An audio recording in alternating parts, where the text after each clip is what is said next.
अस्सलाम वालेकुम। आप देख रहे हैं के न्यूज एसडी। मैं हूं हारिस अली शाह गिलानी। चलते हैं आज की अहम खबरों। इस्तीफा दे दूंगा मगर दबाव में नहीं आऊंगा, वजीर आजम।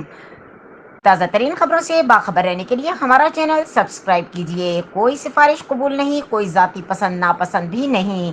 कौमी मफाद सबसे ऊपर है, कोई गलती है तो दुरुस्त करेंगे। चेयरमैन एफबीआर ने डिजिटाइजेशन पर चंद दिन पहले सरप्राइज दिया।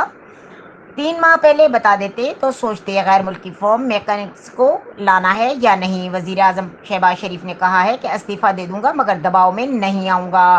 फेडरल बोर्ड रेवेन्यू एफबीआर में इस्लाहात का अमल जारी रहेगा। वजीर आजम शहबाज शरीफ फेडरल बोर्ड ऑफ रेवेन्यू के हेडक्वार्टर पंजाब पहुंचे और यादगार शोहदा पर फूल रखे और फातह खानी की। वजीर आजम को एफबीआर में जारी इस्लाहात पर ब्रीफिंग दी गई और तवील मुद्दती डिजिटाइजेशन हिकमत अमली से आगाह किया गया। ब्रीफिंग में बताया गया कि पाकिस्तान के कस्टम्स की तमाम सर्विसेज की जदीद तकाज़ों के मुताबिक डिजिटाइजेशन जारी है। वज़ीर आज़म को एफबीआर ताजिर दोस्त मोबाइल एप्लीकेशंस के पहले मरहले की तकमील पर भी ब्रीफिंग दी गई और बताया गया कि घर बैठे टैक्स निज़ाम में रजिस्ट्रेशन, टैक्स जमा कराने तक तमाम अमल की सहूलत दी गई है। टैक्स देने की सलाहियत रखने वाले 95 लाख अफराद की निशानदही भी की गई है। वजीर आजम ने टैक्स बेस बढ़ाने और निशानदही शुदा अफराद को फौरी टैक्स नेट में लाने की हिदायत की। इसके अलावा शहबाज शरीफ ने चेयरमैन एफबीआर को हिदायत की कि फ्लोर मिल्स मालकान से मिले और इनके तमाम जायज़ मसाइल हल किए जाएं। उन्होंने कहा कि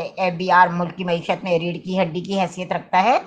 एफबीआर की ऑटोमेशन और डिजिटाइजेशन हुकूमत की अव्वलिन तरजीह है। शहबाज शरीफ ने वेब्स हैस्ट्रिक कस्टम्स सिस्टम के लिए 2 अरब रुपए फौरी तौर पर करने की हिदायत की। वजीर आजम शहबाज शरीफ ने एफबीआर अफसरान को 2 टोक बताया कि इस्तीफा दे दूंगा मगर दबाव में नहीं आऊंगा और एफबीआर में इस्लाहात का अमल जारी है। उनका कहना है कि चेयरमैन एफबीआर को फिर कहता हूं कि अब भी कोई सरप्राइज है तो दे दें, कोई एक्शन नहीं लूंगा, लेकिन इसके बाद बात की चुभन छुपाई की बर्दाश्त नहीं करूंगा।